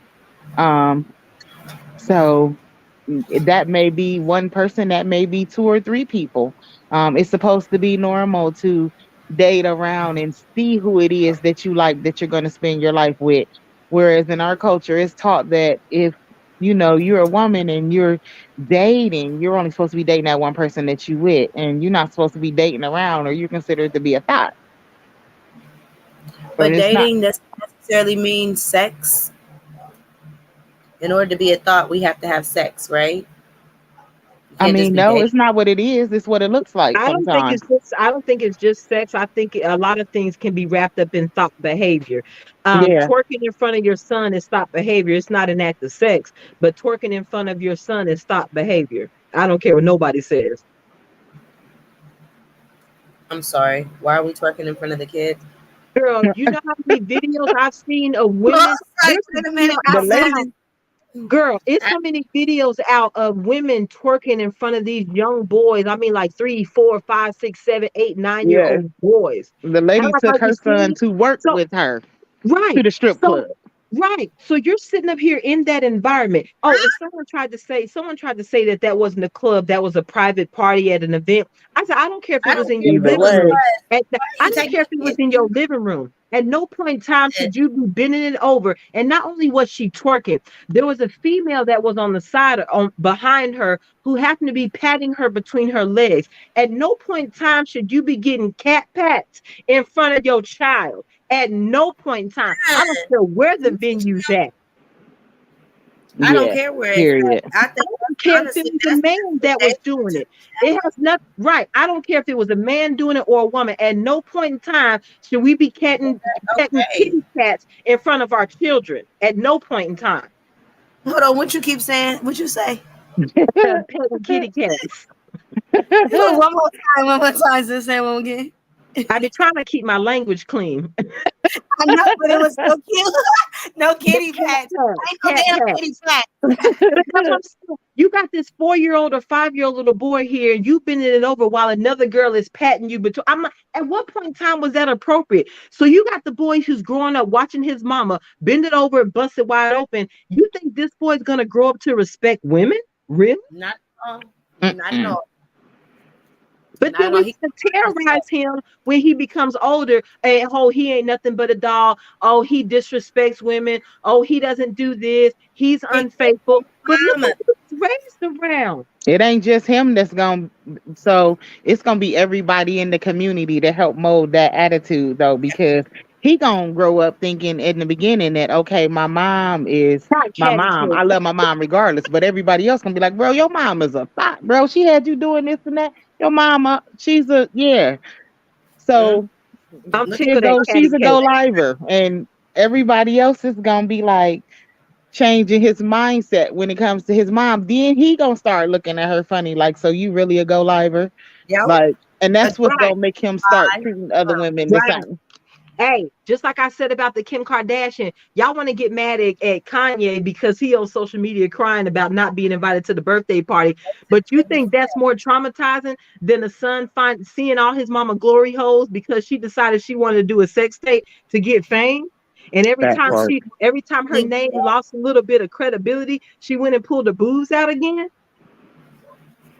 she So these tightened are women, but these are the same women that want to be hollering feminism. These are the same women that don't want a 50-50 shared custody. These are the same women that claim they're fighting for equality, but they're not.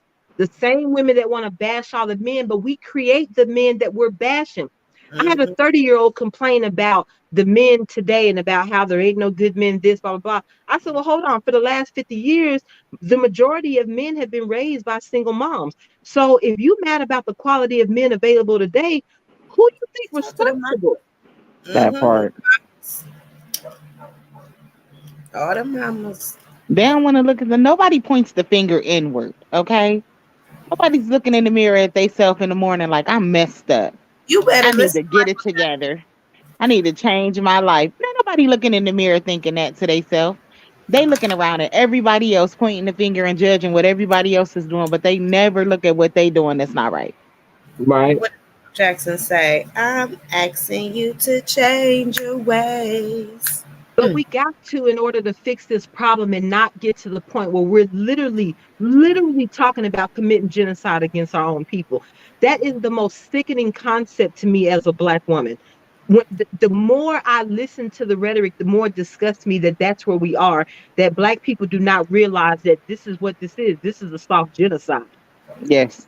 And we're committing the same acts of the people we claim to to to hate the acts that were committed against us. You hate the period of slavery. You hate the period of Reconstruction. You hate all the turmoil that Blacks have experienced. You hate the idea of an unarmed Black man dying at the hands of those chosen to protect and serve. But we are committing genocide if we decide to pull away from each other because we can't come together as a community. We cannot unify. That has been one of our biggest struggles, even since slavery. You got one part of the Black community that was telling on the other Blacks in the community. You had the mulattoes that were helping slave catchers. So we've always had this problem where the Black community has not been able to come together.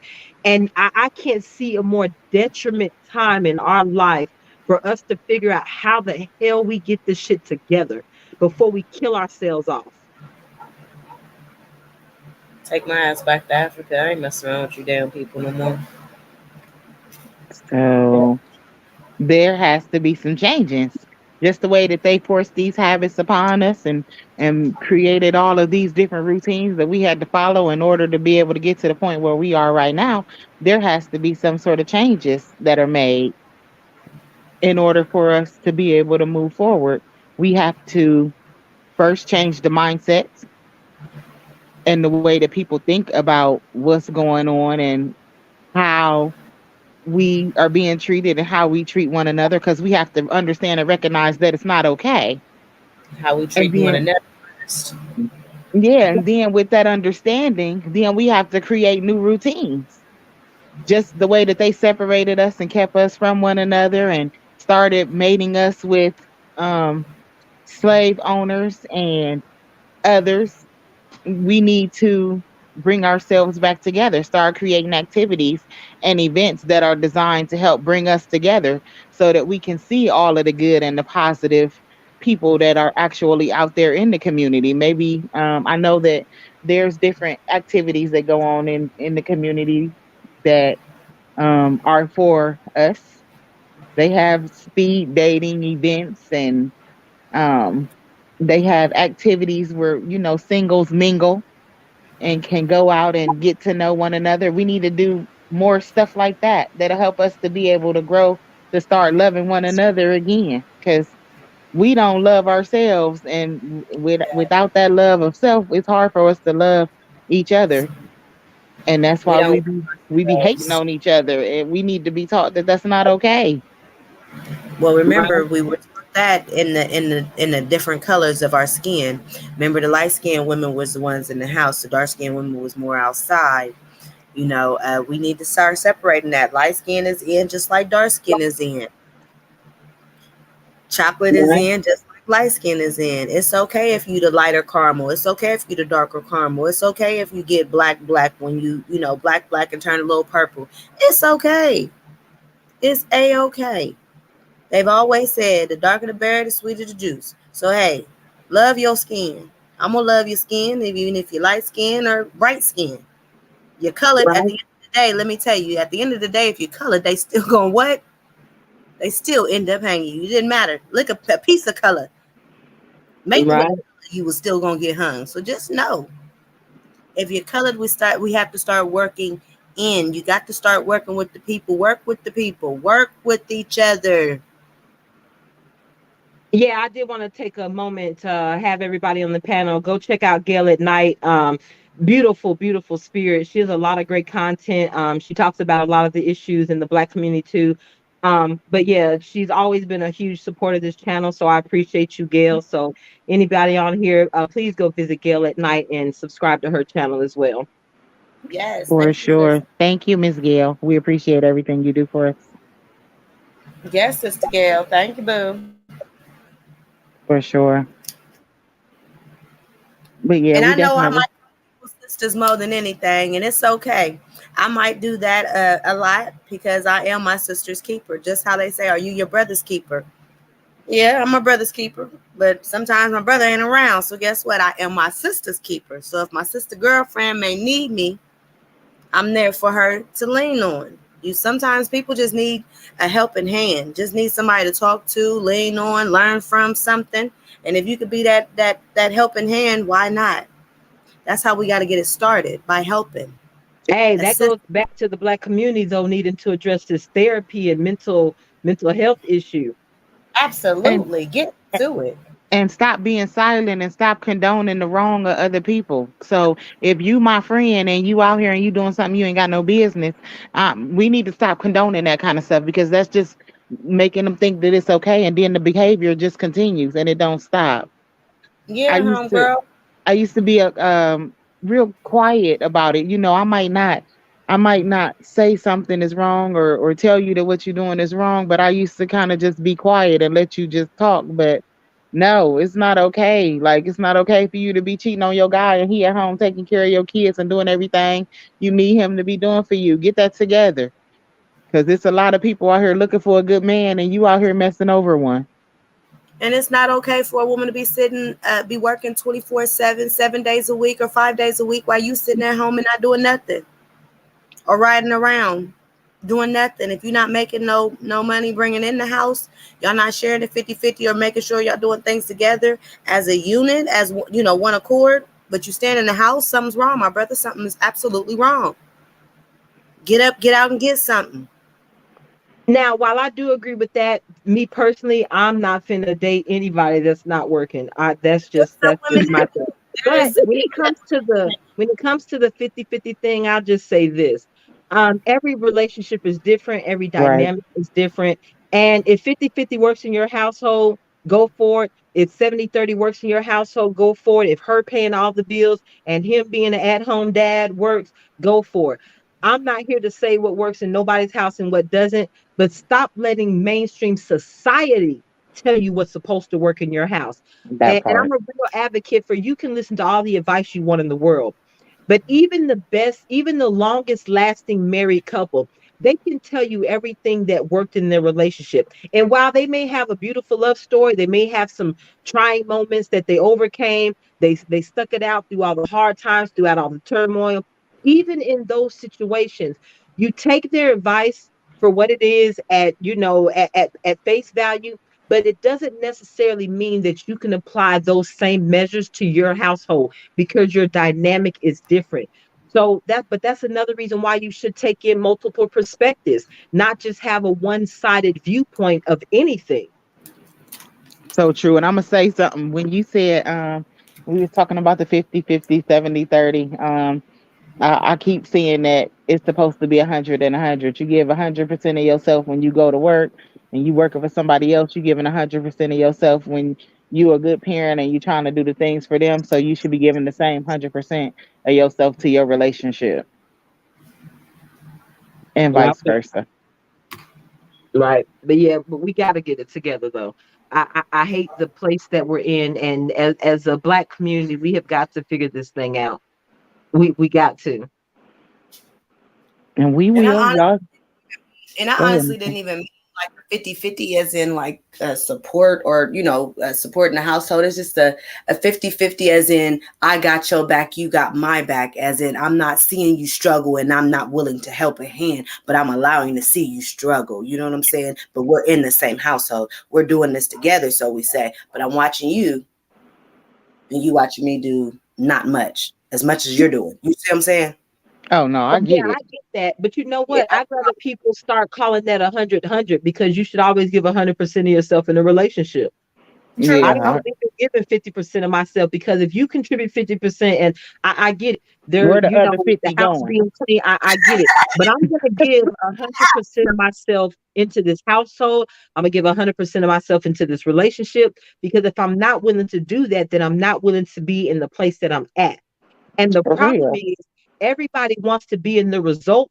Nobody wants to be in the process. So everybody wants to say they've been married to this guy happily ever after, blah, blah, blah. But nobody wants to deal with the actual process of making something work, of sticking it through, of longevity. Nobody actually wants to do the work, but we want to tell the happily ever after story.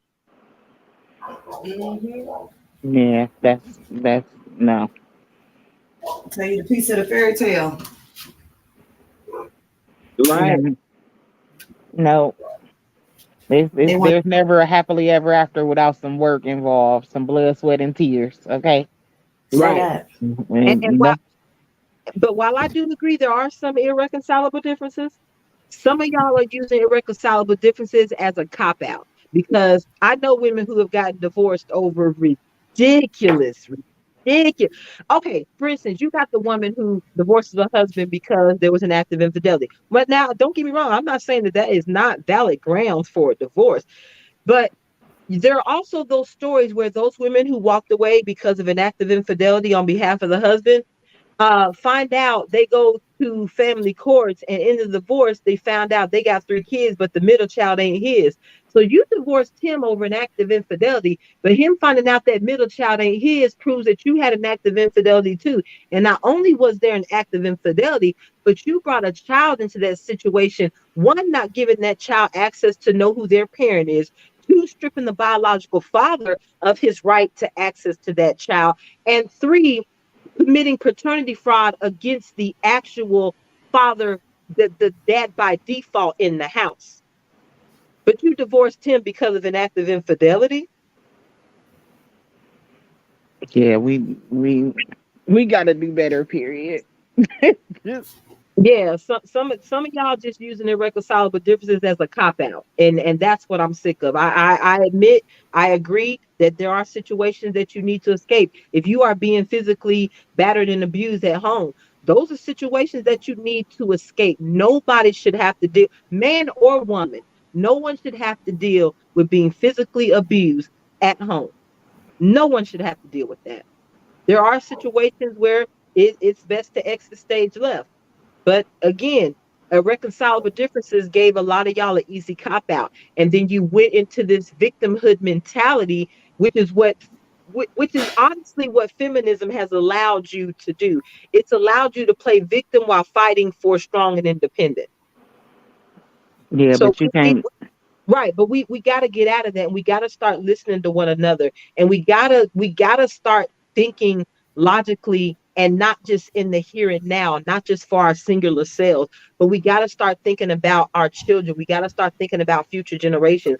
We got to start thinking about what is 20 years going to look like from now, and how does the role I'm playing impact that 20-year vision, or 50-year vision, or 100-year vision, because the Black Mm-hmm. community has always lived in the here and now. We've always thought singularly, Mm-hmm. But and Mm-hmm. it's always been in thinking our like that, detriment. Mm-hmm. I'm sorry. I was just thinking like that. It's gonna cause us not to have no future, no direction, Right, no balance. right. We need unity in the community everywhere. Yes, unity in the community. All right, Got to. unity in the community. I like that. I God, like you know, that. everywhere. She gonna have me out here spreading unity. Yeah, Yeah. I am an advocate for Black love. We need to. We. I'm definitely advocating for Black love. I know we're going through a struggle right now. I know it's difficult, but we've got to get out of this, whatever this disdain that we're in for each other. We got This to. hate. This And hate. real quick, I just was thinking when you said that, a lot of us, we look at what it is right now, but there is a lot of men who were, I'm not gonna say nobodies, but who were not popular, not wealthy, not rich before, and because they were with somebody who helped to instill what they had inside of them, help them to be able to grow from what it was that was already inside of them, help them to be able to shine a light and to be better people and to do better and to become wealthy. So we need to stop being shallow as women, and looking at what it is right now too. Not saying that we need to be foolish, because some people are foolish and think that they can make changes to a person. You can't change somebody Mm-hmm. Okay, that don't but want you to can change. drive, right? But you can't. If they have ambition, you can drive them. Yes, you And, can help and them to be able to grow. And you should always want to breathe life into your partner. Why would you not want to help your partner be the best version of themselves? That Mm-hmm. should be a goal in any relationship from both parties. Because if you don't make me want to better myself, I don't even want to be around you. I don't want to be with you. As you shouldn't. And that's just something that we have to work on too. We got to stop looking on the outside thinking the grass is greener on the other side, because it's not always that way. And we need to start taking more accountability for our men, building them up instead of breaking them down. Mm-hmm. And And y'all being bitches and all that is definitely breaking them down. And allowing people to be honest with us. That's a problem with women. We do not allow honesty.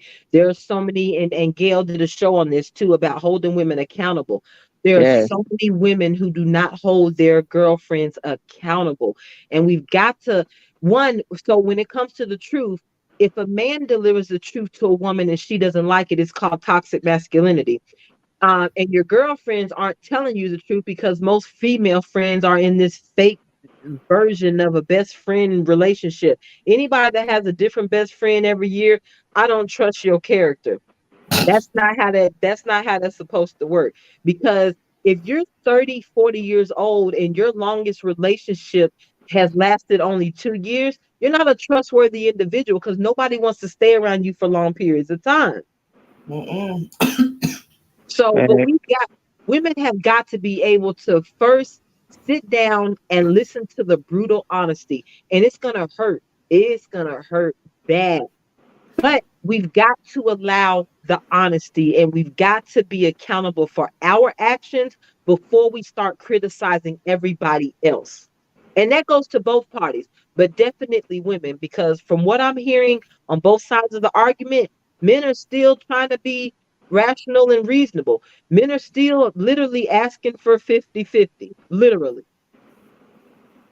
And all we want is extra benefits all the time, our way or the highway.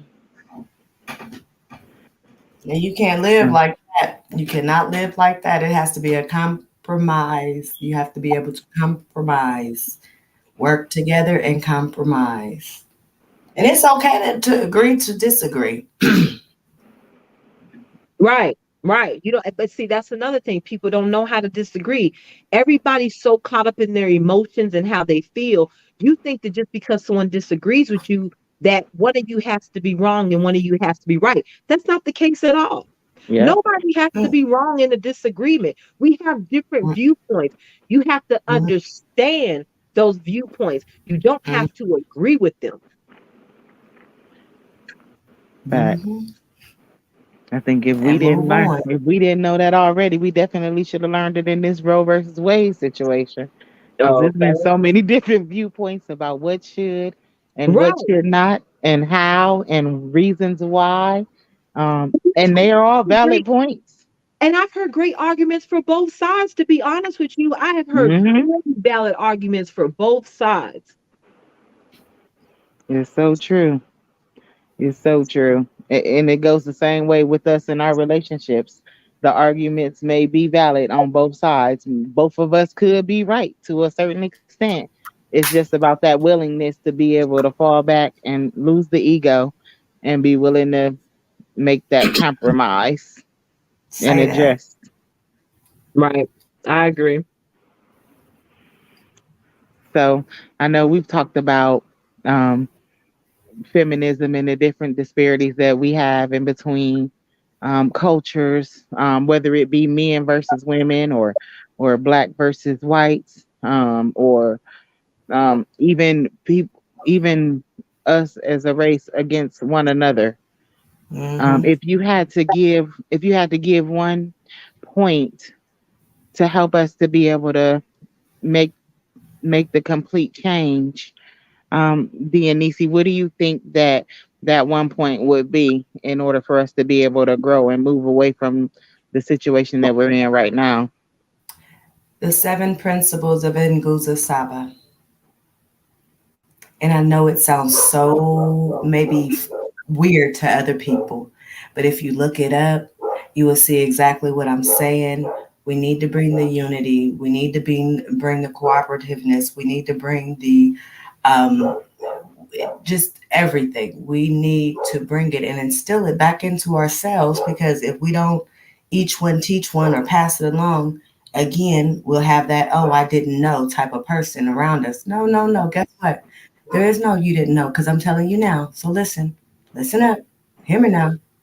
All Check right, and what is it called again? the seven Nguza Sabas. Okay. What about you, Misty?